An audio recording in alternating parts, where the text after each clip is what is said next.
नमस्कार दोस्तों, मैं डॉक्टर प्रमोद कुमार सिंह आप सभी का मैं अपने चैनल में स्वागत करता हूं और छठ पर्व के लिए सभी को शुभकामनाएं देता हूं। सभी के ऊपर भगवान सूर्य की कृपा बनी रहे। तो आज मैं किसी मेडिसिन पे बात नहीं करूंगा। आज मैं छठ पर्व पर ही बात करूंगा। क्या आप लोगों को छठ पर्व यानी जिस दिन घाट पर जाते हैं, क्या क्या आप लोगों को सावधानियां बरतनी होगी। छठ हमारे पूरे भारत में मनाया जाता है। खास करके देखा जाए तो यह बिहार, झारखंड और उत्तर प्रदेश से शुरुआत हुआ और लगभग यह पूरे विश्व में जहां भी हमारे देश से हिंदू भाई गए हैं, वहां सभी देशों में छठ का पर्व बहुत ही धूमधाम से मनाया जाता है। यही एक ऐसा पर्व है कि जो साक्षात, जैसे कि हम लोग कहते हैं कि साक्षात प्रकट होना, तो यही एक ऐसा पर्व है जो साक्षात भगवान को हम लोग जल अर्पण करते हैं और पानी के बीच खड़े होकर उनकी आराधना करते हैं। और यही वह ऐसा पर्व है जिसमें हम लोग 36 घंटा का निर्जला व्रत रखते हैं और तब सुबह में भगवान को अर्घ देने के बाद ही हम लोग घर वापसी आते हैं। तब जो भी प्रसाद के रूप में मिलता है, अपने व्रत को उसी से तोड़ना होता है। तो दोस्तों, मैं ये कहना चाहता था आप लोगों से कि छठ पर्व में क्या क्या सावधानियां बरतनी चाहिए। छठ पर्व में सबसे तो पहला ध्यान बच्चों पे देना चाहिए। जो व्यक्ति छठ कर रहा है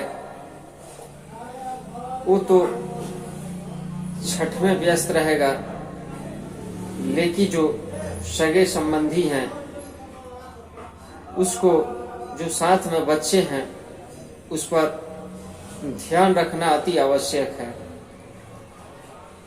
इसलिए कि हर साल ऐसा सुनने में आता है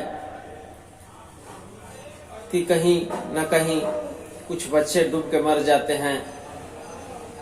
जब बड़े लोग पानी में उतरते हैं तो छोटे लोग भी उनको देख करके वो भी पानी में उतर जाते हैं। और जो छठ व्रती हैं वो बच्चों की तरफ ध्यान न देकर वो अपने में मशगूल रहते हैं, इधर बच्चा पानी में बह जाते हैं। तो जो भी छठ व्रती हैं, मैं सभी लोगों से यह कहना चाहता हूं कि आप लोग भीड़ भाड़ से दूर रहें और खास करके बच्चों को घाट पर तो ले जाएं, लेकिन उन पर ध्यान थोड़ी समय के लिए भी न हटाएं। इसलिए कि बच्चे जो हैं मन के चंचल होते हैं, वो कहीं भी कभी भी जा सकते हैं। इसलिए आप बच्चों पे ध्यान जरूर रखिए।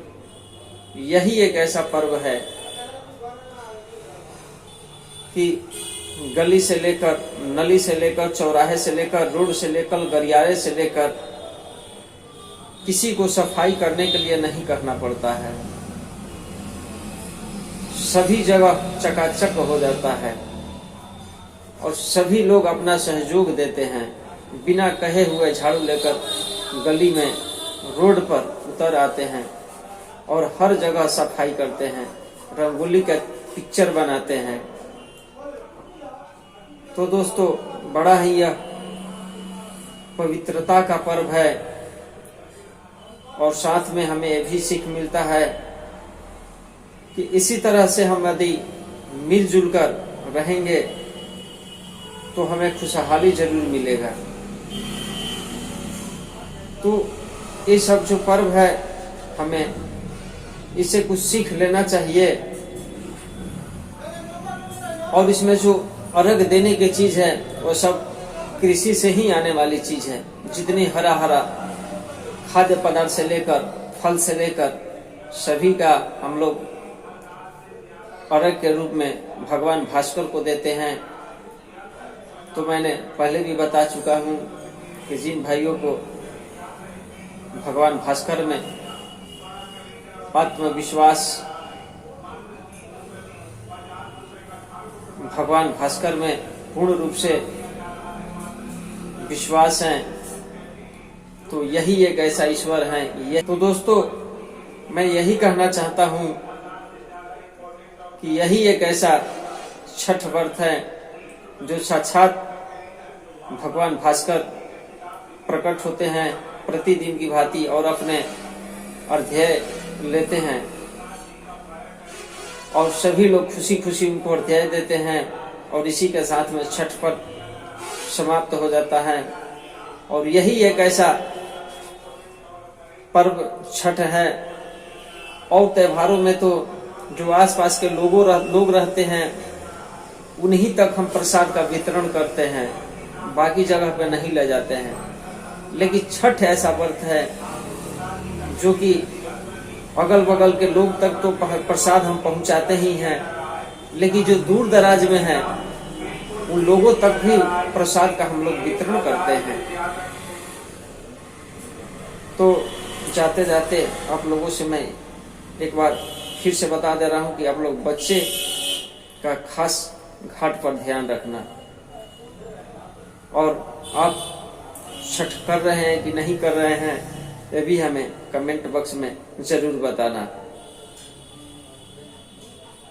छठी मैया आप सभी का भला करें।